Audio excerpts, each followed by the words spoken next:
அஸ்ஸலாமு அலைக்கும் வரஹ்மத்துல்லாஹி வபரகாத். சகோதர சகோதரிகளே, குர்ஆன் ஓதுவதற்கான பயிற்சியாக நாம் இது வரைக்கும் 7 பாடங்கள் போட்டிருக்கோம். ஏன்னா கொஞ்சம் கொஞ்சமாக போட்டால் தான் நீங்கள் திருப்பி திருப்பி பார்க்குறதுக்கு இலகுவாக இருக்கும். பெரிய வீடியோவை தான் உங்களால் பார்க்க முடியாது, சோர்வு அடைஞ்சிரும். அதனால சின்ன சின்னதாக போடுறோம். அந்த வகையில் நம்ம ஒவ்வொரு மொழியிலையும் எந்த மொழியாக இருந்தாலும் ஒரு எழுத்து அந்த ஒரே உச்சரிப்போடு நிற்காது. அது கொஞ்சம் கொஞ்சமாக அப்படி டிசைனாக மாற மாற வேறு வேறு உச்சரிப்பு வரும். சரிங்களா?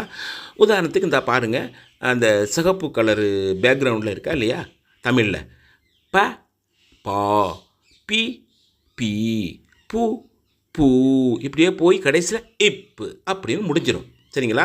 இப்போ பாங்கிற எழுத்து தான், அதுக்கு ஒரு கால் போட்டு பான் ஆக்குறாங்க. அப்புறம் ஒரு சுழி மேலேருந்து கீழே ஒரு சுழி சுழித்து பி, அதை மேலேயே ஒரு சுழி சுழிச்சு விட்டு பி, அதுக்கப்புறம் கீழே ஒரு கோடை இழுத்து விட்டு பூ பூ இப்படி போய் கடைசியில் ஒரு புள்ளி வச்சு, அந்த பாவிலேயே ஒரு புள்ளியை வச்சு இப்புன்னு ஆக்கிடுறாங்க.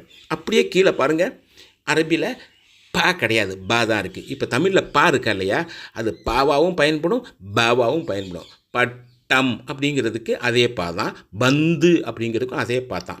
அரபியில் பா மட்டும்தான் இருக்குது, பா கிடையாது. சரிங்களா?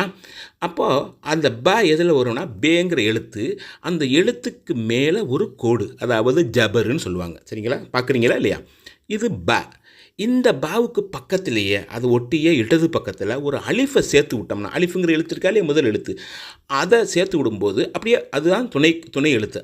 அரபியை பொறுத்த வரைக்கும் துணை எழுத்து. அப்போ பேங்கிறது அந்த அலிஃபுங்கிற துணை எழுத்து சேரும்போது பா அப்படின்னு மாறிடுது. அதே பேக்கு கீழே கோடு போடும்பொழுது அது பி அப்படின்னு ஆயிடுது. அந்த பிக்கு பக்கத்தில் ஏ அப்படிங்கிற அந்த எழுத்தை ஜாயின் பண்ணும்போது, இடது பக்கத்தில் சேர்த்து விடும்போது அது பீன்னு ஆயிடுது. அதே பே மேலே சுழிச்சு விட்ட ஒரு கோடு, அதாவது பேஷ் அப்படின்னு சொல்லுவாங்க, அது போடும்போது அது பூன்னு ஆயிடுது. பேக்கு பேஷ் போடும்போது அது பூ அப்படிங்கிற உச்சரிப்பு வந்துடுது. அந்த பூலையே இடது பக்கத்தில் வாவ் அப்படிங்கிற ஒரு எழுத்தை சேர்க்கும்போது பூன்னு ஆயிடுது. சரிங்களா? கடைசியாக அதே பேக்கு மேலே எப்படி தமிழில் புள்ளி இருக்கோ அது மாதிரி புள்ளி, அதாவது சுக்குன் அப்படின்னு சொல்லுவாங்க. அந்த சுக்குன் நம்ம அந்த இப்போ இதில் ஒரு வட்டமாக இருக்குது. ஆனால் குர்ஆனில் பெரும்பாலான குர்ஆனில் அரை வட்டமாக தான் இருக்கும். ஒரு வட்டத்தை பாதியை வெட்டினீங்கன்னா, அதாவது இடது பக்கத்தில் அந்த இதை வெட்டினீங்கன்னா இப்படி அரை வட்டமாக இருக்குமோ அது தான் புள்ளியாக வரும். அரபியில் புள்ளிங்கிறது அந்த அரை வட்ட கோடு. சரிங்களா? இப்போது இப்பு இது எப்படி அங்கே ப பா பி பி பூ பூ இப்பு அப்படின்னு முடியுதோ, அது மாதிரி இதில் ப பா பி பி பூ பூ இப்பு. சரிங்களா? இதான் அரபி எழுத்துக்கள் எப்படி மாறுது அப்படிங்கிறது. தமிழ் எழுத்தை வரைக்கும் ஒரே ஒரு எழுத்துக்கு கால் வரும், மற்ற எழுத்துக்கெலாம் அந்த எழுத்துலேயே சுழிச்சு விட்டுருவாங்க.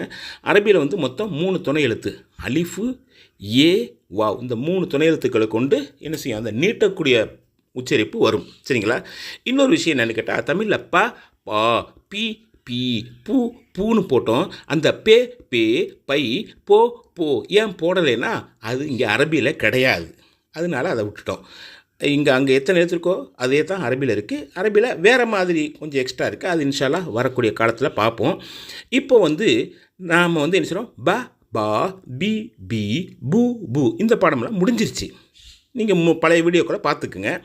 கடைசியாக வருதில் இப்பு, அதாவது புள்ளி வச்ச எழுத்து, அந்த இப்புங்கிற பாடத்தை முழுமையாகவும் அதற்கு உதாரணத்தையும் பார்ப்போம். சரிங்களா? அடுத்து இப்போ பாருங்கள், அலிப் எழுத்துங்கிற அந்த அரபி எழுத்தை முழுசாக போட்டு அத்தனைக்கும் நம்ம என்ன செய்கிறோம், சுக்குன்னு அப்படிங்கிற அந்த புள்ளியை வச்சுருக்கிறோம்.